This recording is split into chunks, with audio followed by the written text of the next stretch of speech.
పట్టణంలో ప్రతిష్టాత్మకంగా కాంగ్రెస్ పార్టీ చేపట్టినటువంటి రేషన్ కార్డుల పంపిణీ కార్యక్రమం ఏదైతే ఉందో అక్కడికి సభాముఖంగా వచ్చినటువంటి అందరి వర్గాల ముంగట తూంకుంట నర్సారెడ్డి ఎవరైతే ఉన్నారో ఈ సిద్దిపేట జిల్లా కాంగ్రెస్ పార్టీ అధ్యక్షులు, దళిత సామాజిక వర్గానికి సంబంధించినటువంటి ఎస్సీసీఎల్ జిల్లా అధ్యక్షులు కొమ్ము విజయ్ గారి పైన అందరూ చూస్తుండగా, ఈ జిల్లా యంత్రాంగం చూస్తుండగా విజయ్ పైన ఈ తూంకుంట నర్సారెడ్డి దాడి చేయడం అనేది యావత్తు ప్రపంచం సిగ్గుపడాల్సినటువంటి అవసరం ఉంది.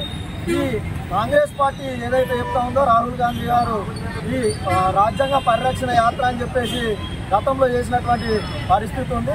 కాంగ్రెస్ పార్టీ అంటేనే దళితుల పక్షాన ఉండి దళితులకు న్యాయం చేసే పార్టీగా అందరూ భావిస్తూ ఉంటే ఈ కాంగ్రెస్ పార్టీలో ఉన్నటువంటి ఈ అగ్రవర్ణ కులాలకు సంబంధించినటువంటి ఈ తూంకుంట నర్సారెడ్డి ఏదైతుందో అహంకోరత అయితే చేపట్టడం జరిగింది. వెంటనే ఈ జిల్లా ఎస్పీ గారు కానీ కలెక్టర్ గారు కానీ ఈ జిల్లాకు ఇన్ఛార్జిగా ఉన్నటువంటి వివేక్ గారు మంత్రి గారు కానీ దయచేసి మేము ఒకటే తెలియజేస్తా ఉన్నాం, ఈ కొమ్ము విజయ్ పైన ఏదైతే దాడి జరిగిందో వెంటనే తూంకుంట నర్సారెడ్డి పైన చర్య తీసుకోవాలి. చర్యలు తీసుకొని అతను వెంటనే రిమాండ్కి తరలించాలని చెప్పేసి ఈ సందర్భంగా తెలియజేస్తున్నాం, లేకుండా చర్యలు చేస్తూ ఉన్నాం. అదేవిధంగా ఈ తూంకుంట నర్సారెడ్డిపై పార్టీలో చర్య తీసుకొని పార్టీ నుంచి సస్పెండ్ చేయాలని చెప్పేసి కూడా ఈ సందర్భంగా డిమాండ్ చేస్తూ ఉన్నాం.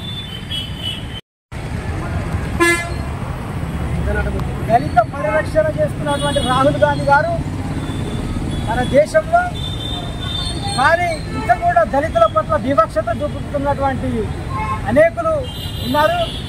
గత 2 తారీఖు నాడు జరిగినటువంటి 3 తారీఖు నాడు జరిగినటువంటి ప్రోగ్రాంలో మీటింగ్లో నర్సారెడ్డి తూంకుంట నర్సారెడ్డి ఎక్స్-ఎమ్మెల్యే ఇప్పుడు జిల్లా అధ్యక్షుడైనటువంటి నర్సారెడ్డి కొండపాక విజయ్ గారు ఎస్సీసీఎల్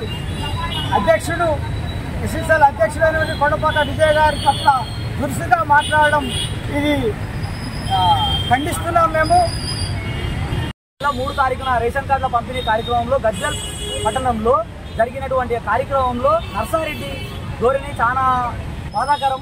దళితుల పట్ల చిన్నచూపు ఉన్న నర్సారెడ్డికి మొన్న జరిగినటువంటి కార్యక్రమంలో నర్సారెడ్డిని స్టేజ్ మీదకి ఎక్కేలేదనే మనోవేదనకు గురయ్యి నర్సారెడ్డి కులాధికారంతో రెడ్డి అనే అహంకారంతో నర్సారెడ్డి మా విజయ్ అన్నపై దాడి చేయడం చాలా బాధాకరం.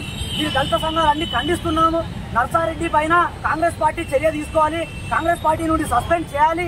ఇలా జరుపుకుంటూ పోతే దళితులకు కాంగ్రెస్ పార్టీ ఏం అవకాశం ఇస్తుందన్నట్టు దళితులను కాంగ్రెస్ పార్టీ చిన్నచూపు చూస్తున్నట్టుగా మేము అనుకుంటున్నాము. మేమందరం కాంగ్రెస్ పార్టీ గురించి ప్రతిపక్షంలో చాలా కష్టపడ్డ తర్వాత కూడా నర్సారెడ్డి ఏ రోజు కూడా ఒక్క ప్రోగ్రామ్ కూడా దళితులతో పాల్పంచుకున్నది లేనే లేదు. నర్సారెడ్డిని వెంటనే కాంగ్రెస్ పార్టీ నుంచి సస్పెండ్ చేయాలి, సస్పెండ్ చేసి తీరాలి. సస్పెండ్ చేయకపోతే దళిత సంఘాలు అందరం కలిసి పెద్ద ఎత్తున ఉద్యమాన్ని ప్రారంభిస్తామని చెప్పి ఇప్పటికే ప్రారంభించాము కూడా. దీన్ని ఇంత తోడి ఆపమని ఖండిస్తా ఉన్నాము.